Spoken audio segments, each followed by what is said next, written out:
Hi friends, welcome to another episode of Making Disciples. It's so good to have you with me today. We're in Advent now. We're fast approaching Christmas, and I wanted to explore today a little bit of maybe the history or the location. You know, what did the nativity actually look like? We have images of Christmas cards of wise men and shepherds all coming around a child in a crib, in a stable. Well, actually, what did it look like? And to do this episode today, I wanted to speak with Ian Paul. Ian Paul's a theologian, is a writer, is a speaker, is an academic consultant, blogger, has been a church leader. And I wanted to interview him as a theologian on the nativity. What does the text actually tell us about the birth of Jesus? What did it look like in terms of what we understand of the geography and the location and the people and life in Bethlehem? Could we believe that Mary and Joseph would have known nobody in Bethlehem, or actually would they have known a number of people there? So that's what we're going to explore today. What does the nativity scene look like if we were to take it straight from the scriptures? So I hope that you find this interesting, inspiring. Do give it a share, give it a like, tell people about it, and here we'll jump straight in with an interview about the nativity scene with Ian Paul.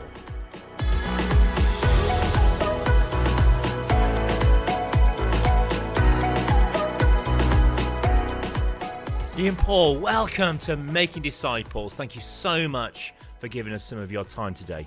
Well, thank you for inviting me. Great to be with you. I want to talk to you today about the Christmas story. The image that many of us have is that nativity scene on the Christmas card. It's the perfect image. Baby Jesus in the crib, Mary and Joseph around, wise men, and you've probably got some angels flying around the sky, shepherds coming along. It's a beautiful scene, but it's not what we actually find in the Bible. So, why is it so important that we get back to, or at least as followers of Jesus, understand that original image found in Scripture? Why is it so important, rather than having a romanticized picture of that scene? Why is that? Well, I think, Chris, I think there are two really baffling things I find about Christmas. So here's the first thing. The first thing is that in my experience in the local church, Christmas is the time when we put in loads of effort. People go around, they have cards, and we have services, and we have carol services. And we had our first special Christmas event in the middle of November, having a whole sequence of things going on, and it's a great opportunity to invite people and so on. And then what's the net outcome of that? My observation is very little. When I was full-time in church ministry, Christmas to New Year was not the time when new people came to church, by and large. By and large, new people tended to come to church. Actually, at the end of the real year, which was in the summer, and people go away and they go on holiday and they put their feet up and they think, hey, do you know, what's life about? And then they have to sort of start up again with a whole new habits. We always found that when we were growing, our numbers increased in September, not in January. Mm-hmm. I think January is the completely wrong time to be doing New Year's resolutions and stuff. People are they're hunkering down. It's cold, it's winter. They don't want to go out. So here's the thing in the local church. We put masses of effort and resource into the lead up into our Christmas services. People come, but they don't stick. So that's number one puzzle about Christmas. Here's the second puzzle about Christmas, is that Christmas is all about snow and animals, and there's no room at the inn. And, the primary school players always got someone being the innkeeper saying, go away, no room, and all that kind of thing, So you always pick the particular kid for that. And then you've got the animals and the sheep and the donkeys and all that. And then the wise men come in, even though that hasn't happened until a couple of years later at Epiphany. And Jesus is an outsider, he's poor little Jesus. He's being born in a stable, a drafty stable, and he's neglected, and nobody. We all go, poor Jesus. And my feeling, and what's really strange about that is that the New Testament doesn't mention any of that at all. In the New Testament of Jesus' birth, there's no stable, no inn, no animals. Well, there's the sheep implied because shepherds come along, I guess. And Jesus is not an outsider. So here's our two puzzles. We've put loads of effort in and it bears very little fruit on the one hand. And we've got all these ideas about Christmas and they bear no relation, as far as I can see, to what the New Testament says about Jesus' birth. Now, here's the question. Are those two things related? I think they might be. And here is how I connect them. I said, if you invite people along and you say to them, look, over there, away from daily life, exceptionally, in a kind of slightly sentimental fairy tale thing, look at poor Jesus over in the stable. Let's go and see him at Christmas. And then when we've done that, let's go back and get on with our lives. I think that's actually what that. I might be slightly overstating that, but it seems to me really odd that on the one hand we had this very untypical picture of who Jesus is, and people go there, poor Jesus, and feel sorry for him, and then they just go back to their ordinary lives. And at the same time, we don't find in the message of Christmas, people don't find a compelling, challenging, life-changing message that brings them to faith. So those are my two concerns really, and I think that's a puzzle. It's a puzzle we need to resolve. So are we saying that this is a typical case of the book not being as good as the movie? So are we saying here actually, okay, so there is no stable, there is no innkeeper, in fact there's no mention of a donkey and three wise men kings. No.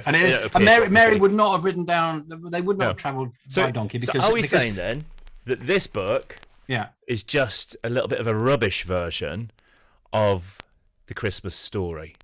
No, I think it's a much better version. Excellent. I think the difficulty is, I think that firstly, it's a little bit like, that you always get the vicar who went into a school and told the primary school kids that Father Christmas doesn't exist and hits with the headlines for all about wrong reasons. People are terrified of doing that. They're terrified of upsetting the expectations of those who turn up for the traditional stuff. And, it is amazing how the power of tradition and how people are wedded to particular traditions. And what is doubly funny about traditions, though, is that people invent traditions out of nothing. And the moment they've invented them, they suddenly become traditions they're wedded to. I mean, I don't know about you, but around here, everyone's now putting, twinkly lights and Santa lights up on and deer made of neon things up on their houses. And that's now the latest tradition. And you can't challenge that. People get very wedded to the tradition. So I think Christians sharing about Christmas are terrified. On the one hand, they're terrified of upsetting people's traditions. On the other hand, they're not equipped. So if you take the tradition away and you take the animals in the stable and the innkeeper and all that, what do you have in its place? And I think so. On the one hand, we need the courage to challenge the tradition. On the other hand, we need equipping. So we've got something better than the tradition to put in its place. And I think if you read the nativity stories in the Gospels, in Luke chapter 2 and in Matthew chapter 2, actually you do find something which is much better and much more powerful and much more relevant and engaging for people. Yeah, could we do a little Bible study for a second then? Because I've got Luke chapter 2 in front of me here. Yeah, I've got it on my screen. I'm not going to read all of it out, but you have the birth scene. She gave birth to her firstborn, a son. Yeah. It says this is Mary, wraps him, being Jesus, in clothes and placed him in a manger because there was no room for him in the inn. So I'm reading right. This is the Bible. I'm reading it to you from the Bible. Are we saying the Bible? Which Bible is it? This is the NIV. This is the NIV, okay. And it's not in the Greek. Okay. So I've got the TNIV, and it says something different. What does it say there? Well, it says she wrapped him in cloths and placed him in a manger because there was no guest room available for them. Yeah. So or another version would say, if I look at, let me just look up the net. That will say something slightly different. I think the NET. Now, of course, this is. There was no. Oh no, the NHE is no good. Sorry, forget that. Stick with it. No, TNIV. This is again where people get nervous, don't they? Because they say, well, biblical interpretation. That's a discipline which allows you to make the Bible say anything you want it to, but it's not. it's a discipline, and it has its own disciplines. And again, this illustrates the power of tradition. Actually, if you ask anybody, any New Testament scholar, what that word means. The word in Greek is Cataluma. And I always hate saying the word in Greek because one thing I always used to, when I was teaching preaching, I always say to people, when you're preaching, never say, and the word in Greek says, because that's just like a power play. But the New Testament was written in Greek. It wasn't actually written in English, which does come as a surprise to some people. People think that the authorized version, dropped down from the sky from God like the Quran, but didn't. But again, it's the power of tradition. And the reason why Bible translators, even though they know perfectly well that the word there, Cataluma, does not mean in. They still put it in because it's in Handel's Messiah, it's in the hymns, it's in the services, but it doesn't mean that. And what does it mean? Cataluma, what does it mean? How would you translate that? There's two perfectly good words that you could use. The word meaning in, which is a public place where people pay to stay, that is a pandokeon. And Luke uses that when he recounts Jesus telling the parable of the Good Samaritan. The Samaritan finds the man who's been beaten up, and the priest and Levi walk past on the other side, and he puts him on his donkey, and there is a donkey there. Yeah. Maybe we should blend Christmas with the Good Samaritan. There's a donkey there, and he puts him on his donkey, and he takes him to a pandokeon, and he gives the man two pieces of gold, 2 coins, and says, "Look after him, and I'll pay whatever else it is." So the word pandokeon is there. The word Cataluma, which we have here, actually comes later on in the Gospels. It comes in Mark's Gospel where they celebrate the Last Supper, the Lord's Supper, the Last Supper, in a Cataluma, in an upper room in a house. And there's just a couple of things to know about that. One is that Mary and Joseph would have gone to their family home. This is Joseph's home where his family was, his relations were. And it's unthinkable, really, in that culture, that you'd have gone back to your ancestral home and you'd have been looking for a pandokeon because you're going back to your relatives. And again, it's a way we unconsciously read our contemporary culture into this. If I went to see my relatives, then I couldn't just turn up at the door and say, "Put me up." Well, I mean, I suppose it depends where you are, but generally speaking, my family's in the south, so you kind of don't really do that. People in Nottingham are a lot more friendly. But in that culture, in first century Israelite culture, that's unthinkable. All Joseph would have to do is walk into the square and say, "Hello, I'm Joseph, son of, and here I am of the line of David." And they'll go, "Oh, come and stay," and they'd open their homes for them. That is what that culture did. Hospitality was a number one thing. If you didn't show hospitality to someone and bring them in, that was the most offensive thing to do. So they are clearly in a house because that Cataluma, the guest room, would very often have been built on as an extension. So one of the things you'd have done when someone was betrothed and married is that they would come and they would join the family home, and then you'd extend the family home by building a room either on the side or quite often on the roof. I actually stayed in one once. I went to the Jaffa Gate in Jerusalem and booked a little room there. And it's the hotel is just on the inside. You go through the Jaffa Gate into Jerusalem, and you just turn left immediately, and there it is. Yeah. And on my blog, I've got the address. So if you want to book in, you can do that. And I was shoved up in a little room on the top, and you can see what was happening. It was kind of jerry built. They had a flat roof, and they went, "Oh, we want to have more accommodation and charge them and everything." So they actually built a little room on the roof to go up there and go outside and then go in the door. So this is a typical kind of way of extending it. Now, if you add a little extra room on the roof for a newly married couple, the problem is that there's not room enough to give birth, because again, we know from other parts of scripture, we know, for example, the story of Moses about the importance of the role of midwives. And again, in any of the first century culture, the midwives would have been really key. So another way of translating it, another scholar, Stephen Carlson, suggests that the best translation is there wasn't enough space for them in the guest room, rather than there wasn't a guest room for them. It actually, the Greek says there wasn't a place for them in the guest room for her to give birth. So if they were in the guest room, there wasn't enough space. She comes. By the way, that nowhere does it say she traveled on the donkey, sort of 8.5 months pregnant. It just texts us while they were there, the time came to give birth to her firstborn. So again, we're constantly projecting all these images into the text, which aren't actually there. So the most natural reading of this is that they're in the guest room, but she's going to give birth, so they have to come down to the main part of the house. Now, again, in the first century, I've just had a little running debate with some American friend online saying, "Well, you don't keep your animals in the house, do you? So it must have been a stable." I said, well, actually, if you live in first century Israel, yes, you do keep your animals in the house, because unless you're very wealthy, you've got your animals tethered outside the house in the winter, in the cold, to protect them from foxes. What do? You bring them into the main area of the house, the lower part of the house, where it's an open shared area. Again, very often those houses would have been one room. So in the Sermon on the Mount, we see Jesus teaching. He says, you don't hide a light under a bushel. You put it on a lampstand so it gives light to the whole house. Well, that doesn't work in my house. It only works if your house is only one room and you only need one light. So it's just we need a bit of imagination to take ourselves back to that first century context. And this is the problem with Westerners 2,000 years later, in a comfortable home, reading back on a story and projecting ourselves. Yeah. And I think, I find the story so much more compelling They've come to Bethlehem. It's their ancestral home. Of course, there's family there. They're heading straight to family. They're finding family. In other words, Jesus is born into a family. Yeah. Fits with the Jewish faith. It fits with the culture.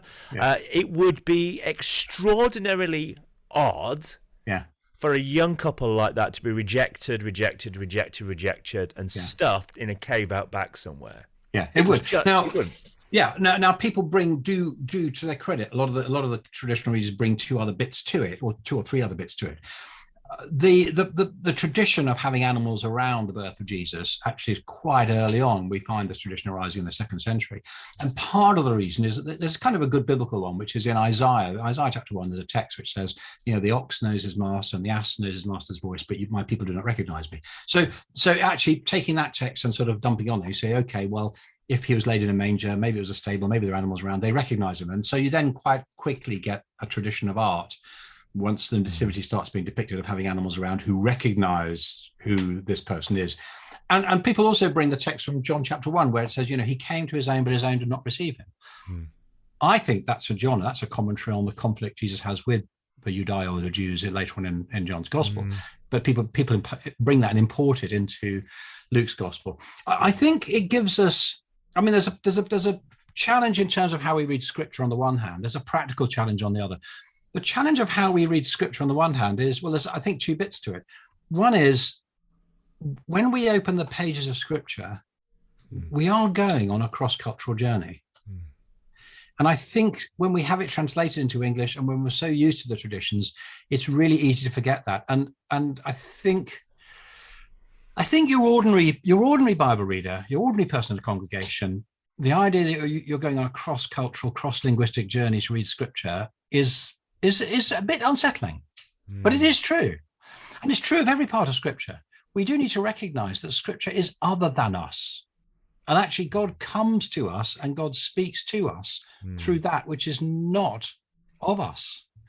He speaks to us through a text that, Luke writing in the 1st century and conforming to 1st century historiographic conventions, actually, by the grace of the Spirit of God, he can speak to us through that.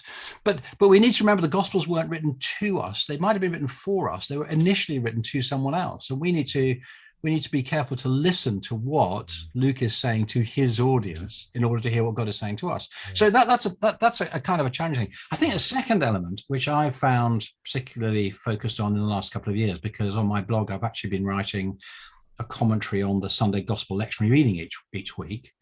And we're just coming back into Luke, which is where I started. So last year we had Mark, and the year before that Matthew, as we cycle through the lectionary. And the other thing that we're not very good at, particularly at Christmas, is actually attending to what each gospel says. If you go something traditional like 9 Lessons and Carols, what happens is it all gets mishmashed together, and you get a bit from Matthew, a bit from Luke, a bit from John, and all that kind of stuff, all mixed in together. And we don't recognize the distinctive traditions. Now, when you start reading Luke's gospel on its own terms, these early chapters of Luke are not at all about Jesus coming to his own not receiving them. In fact, they're entirely the opposite. People always say, well, Luke's all about Jesus going to the marginal, and Luke's, Jesus is coming to the poor. Actually, in Luke, Jesus goes to the rich and the respectable, as well as the poor. So if you look at the early chapters, you've got Elizabeth and Zechariah, who's doing priestly duty. You've got Simeon and Anna. You've got Mary's response. One of the key themes of Luke is that Israel's savior is coming to Israel, and Israel welcomes him and celebrates him, welcomes him with open arms. So Jesus is coming too. All through Luke, you find pious Jews, pious, observant, law-abiding Jews welcoming Jesus as the one who is the consolation of Israel. And that's a pretty important theme. And that's where the nativity scene in Luke actually fits right within that. In Matthew, it's Herod who rejects and those with vested power who feel threatened. But actually, the pious, poor, observant Jews are welcoming him. And so it is about reading this gospel in its own context. Can we just stick with Luke for a second then? Yeah. I want to go back to, it says that she laid him in a manger. Oh, again, why do we use that word? Because it's romantic. Because that's the word the authorized version uses. It's a feeding trough. It's a feeding trough. And it would have been, when you bring your animals in at night, then the natural thing, you'd have had a depression in the ground at the end of the house. That's where you put their straw and food and whatever. So that would be a natural place to lay a child, because so you don't put the child on the ground. It doesn't roll away then. I mean, it wasn't very many years ago when in the UK people would have put a baby in a drawer. I mean, because people didn't buy special cots. I've got a memory, and I don't know if it's true. Yeah, I've got this memory that when my brother was born, I went to stay with my uncle and aunt that lived 2 doors up from us. Yeah, and they took me in for the night while my mum was in hospital. And I have this memory of sleeping in a wardrobe. You could quite easily have done. And I'm like, what is that? Is that true? I mean, what memory is that? But yeah, I think, Chris, one of the things that's really interesting and challenging about our particular cultural moment now in UK and Western culture is that we've become very removed from normal life for many centuries. And we haven't become removed in the last 150 years and after the Industrial Revolution as much as we've become removed in the last 20 years in the Tesco Revolution. Yeah. Because what the Tesco Revolution has done, it's removed us from the nitty-gritty of life. Now, you're younger than I am, so this will sound quaint to you, but in all my youth, we only ate strawberries in June. Yeah. Because you just could not buy strawberries out of season. You couldn't buy anything out of season because we didn't have just-in-time delivery. They hadn't built acres and acres of greenhouses in Spain. They didn't ship things over by containers. We're now in a situation where if you go into Tesco's, there are 40,000 different things you can buy. In my day, if you wanted some fruit, you went to the greengrocer and he wrapped it up in a brown paper bag. And you only had things in season. You only had Brussels sprouts in the autumn and Christmas. Some people would say that's great. Yeah. But we've actually become removed from. I mean, you see funny stories about kids saying, "What do you mean apples grow on trees? I thought they came from Tesco's." But it's actually it's not so much our industrialized Western culture; it's our wealthy consumer culture just in the last 20 years that has suddenly removed us from the realities of the earthiness of real life, where people couldn't go online on Amazon and buy stuff. They couldn't go and buy cots for the kids just by the click of a finger. That people were relatively short of money until the 1980s, and then they had loads of money. And so actually in 1970, most people in Western culture would have been much closer to, it sounds really odd, much closer to first century Israelite culture than we are now. We've moved further in the last 20 or 30 years than we've moved in the previous 1800. And that's why, for scholars looking at this story, they just look at travel accounts from the 1900s and even into the 20th century and say, well, what is rural life in the Middle East? What does it look like? And actually it used to look, until very recently, it used to look quite a lot like this. So here's the question. Here's the question. What does this mean in practice? Because the other thing, when I publish this, the other thing I get is, you can't do that in a local church. You can't upset people. Well, I was charged with speaking about this at an all-age service on Christmas Day. So, the $64,000 question, could I do it? So what we did is we did your typical, all age, and it means all age, not just for kids, actually using everybody. All age service. I set myself up on my living room scene. I had my remote control. I had my, I was going to watch the Queen's speech and all that kind of thing. I went off stage and I got everyone to, we set up this nativity thing. We set up the stable. We got the baby Jesus. We got the animals. We got Mary and Joseph and all that kind of thing. And then I said, right, I've done that. I'm going to go back and watch my TV. So I went over back onto the stage to sit there. And then I prompted my lovely wife, Maggie, to stand up and say, just a minute, Ian, you told me on your blog it wasn't like that. You told me that Jesus was born in the home. So what we actually did is I had to go back, I had to get off my comfy seat. I'm about to have my Christmas dinner. I had to go to the stable scene and I had to uproot it. I had to bring it into the middle of the living room. So I actually physically moved everybody, the whole tableau across.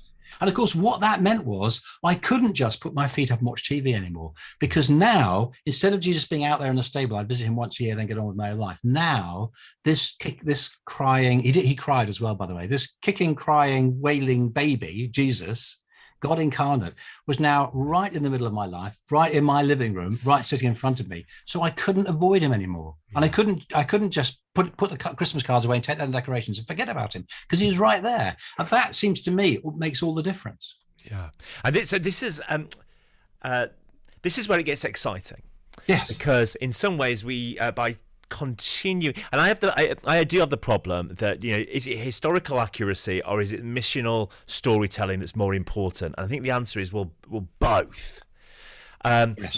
There's something about the nativity play that is a mission opportunity, and we don't want to potentially. Yeah. We don't want to throw the baby out with the bathwater with the manger. There's something here when the Christ child is born in a home. Yeah. And he's crying in the home. Yeah. The incarnation.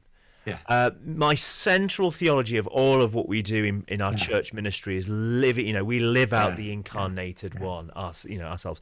The incarnation is God moving in and living deep. And if Christ is born in the home, it makes for me the incarnation even more incarnation. Yeah, absolutely. And I think it's really interesting. Your question, do we go for historical accuracy or do we go for missional impact? Well, hang on a second. Don't we think Luke's gospel was written for missional impact?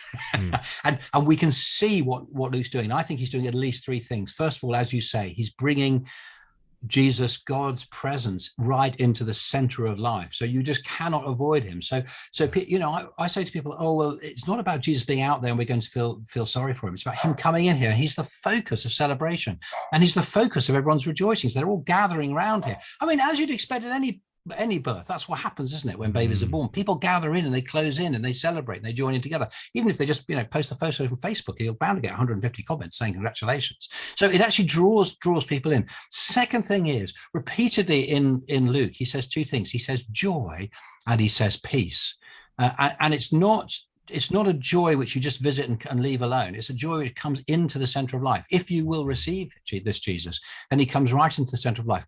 But the third thing that Luke does, which I think is really fascinating, he does it at the beginning of Luke chapter 2, and he does it again in Luke chapter 3. He's trying to say it again to make a point. In those days, a decree went out from Caesar Augustus. This was the first registration. Now, we have to do some work on there to line it up with history. That's fine. But the point is, what is Luke doing? Luke is locating this. Although first century Israel is on the margins of empire, he's locating it within imperial history. And then in chapter 3, he goes even further. He has this great long litany of, in the 15th year of the reign of Tiberius Caesar, Pontius Pilate being governor of Judea, Herod being tetrarch of Galilee, his brother Philip, tetrarch of the region of Iturea and Trachonitis, Lysanias the tetrarch of Abilene, and so on. In the priesthood of Anna and Carpus, he's saying, look, in the midst of all these power brokers, all these power players, in this sort of big international cosmological scene, into the middle of that comes Jesus and comes John the Baptist to prepare his way. This is a massively disruptive thing. This isn't about, again, the power of tradition. Jesus says in John's Gospel, John 18 to Pilate, my kingdom is not of this world. It is of this world. It's not from this world. Jesus doesn't derive his power from all these powerful people, but Jesus comes and has an impact. And in fact, this little thing happening in the corner of the empire is actually going to disrupt the whole setup of empire eventually when his followers then follow him and obey him and they turn the world upside down. So, Luke is anticipating this is a world disrupting thing. You're not going to be able to avoid it. What happens in secret in the room here is going to be shouted from the rooftops and everyone's going to hear about it. And that's what's really exciting. The way that I read that is almost like Luke is saying, God moves into the neighborhood, but let me locate it even more for you. God moves into the neighborhood, but I can give you the street, and I can give you the ruler, and I can give you almost it's setting out. You think you know the incarnation. Let me take you deeper into that and deeper. And that's one of the things that inspires me with Luke. Is just how it just keeps us taking us in and taking us in and taking us in. So and it's real history. It's real history. He says at the beginning, Theophilus, I've talked to those who are eyewitnesses from the beginning. Again, you can't trade off history on the one hand and existential reality on the other. He says these are real things happening and they make a real difference because they're real events in real history. And my dog's getting really excited about that. Can you hear him? Oh, it's great. Well, the thing is, we're talking about a nativity scene that's based in a home with noisy animals. Exactly. So, Ian, thank you so much for that. I think that there is something so important for us. Our faith is not romanticized. No. It is not based in, we have. It's not removed. It's not removed. These beautiful tableau images, the nativity scene, lovely, inspirational art. But we're talking about the nuts and bolts of life. Jesus born into a family home. Absolutely. During a political crisis. Yeah. And what we're seeing here is God closer than ever. And not romanticized. And I love the nativity. I love seeing the children play the characters. Yeah. But this is about placing Christ right in the heart of human empire, and that he comes to bring that revolutionary overturn. And for me, this doesn't undermine anything other. It just brings me closer to the reality of the incarnation. It would be really interesting, wouldn't it, to start your nativity play and stay in the time when Boris Johnson was Prime Minister, and and Biden was President of the United States. I mean, that's what we need to do to actually follow what Luke's offering us. Thank you so much for your time today, Ian. If anybody wants to read any of your blogs or continue further this, where can they find you? Well, my blog's called Sephizo, which is the Greek word for calculate, and that might be too difficult to write down. So if you just use your whatever usual search engine, search for Ian Paul blog, and you'll find me straight away. It will be in the show notes attached to the podcast, so people will find that. Ian, thank you so much for your time. Really appreciate you bringing that richness to us today. Chris, thank you. And Barney says thanks very much as well. Grace and peace. Cheers. Bye-bye.